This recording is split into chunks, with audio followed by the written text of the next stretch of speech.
2 जनवरी।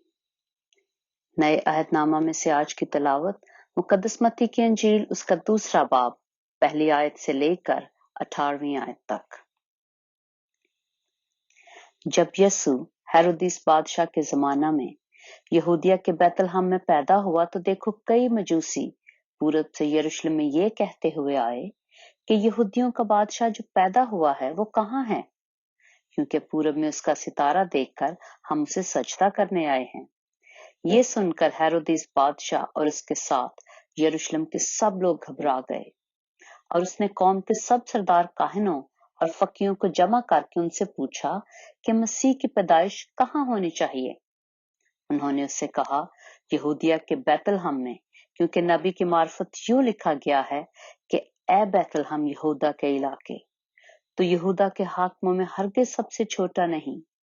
क्योंकि तुझ में से एक सरदार निकलेगा जो मेरी उम्मत इस्राएल की गल्लाबानी करेगा। इस पर हेरोदिस ने मजूसियों को चुपके से बुलाकर उनसे तहकीक की कि वो सितारा किस वक्त दिखाई दिया था, और ये कहकर उन्हें बैतलहम को भेजा कि जाकर उस बच्चे की बाबत ठीक ठीक दरियाफ्त करो, और जब वो मिले तो मुझे खबर दो ताकि मैं भी आकर उसे सजदा करूं। वो बादशाह की बात सुनकर रवाना हुए, और देखो जो सितारा उन्होंने पूरब में देखा था वो उनके आगे आगे चला, यहाँ तक कि उस जगह के ऊपर जाकर ठहर गया जहां वो बच्चा था। वो सितारे को देखकर नहायत खुश हुए, और उस घर में पहुंचकर बच्चे को उसकी मां मरियम के पास देखा और उसके आगे गिरकर सिजदा किया, और अपने डिब्बे खोलकर सोना और लुबान और मुर उसको नजर किया।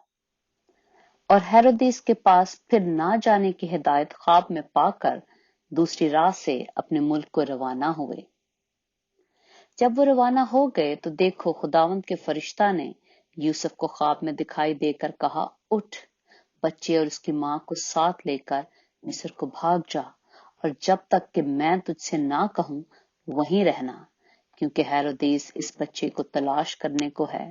ताकि इसे हलाक करे। बस वो उठा और रात के वक्त बच्चे और उसकी मां को साथ लेकर मिस्र को रवाना हो गया,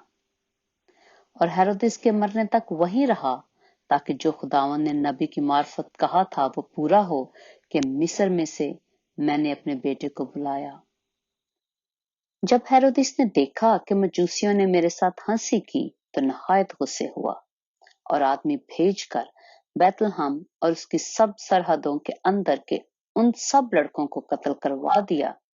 जो 2-2 बरस के या उससे छोटे थे, उस वक्त के हिसाब से जो उसने मजूसियों से तहकीक की थी। उस वक्त वो बात पूरी हुई जो यिर्मयाह नबी की मार्फत कही गई थी कि रामा में आवाज सुनाई दी, रोना और बड़ा मातम। राखल अपने बच्चों को रो रही है और तसल्ली कबूल नहीं करती, इसलिए कि वो नहीं है। खुदावंद के पाक कलाम के पढ़े और सुने जाने पर खुदावंद की बरकत हो।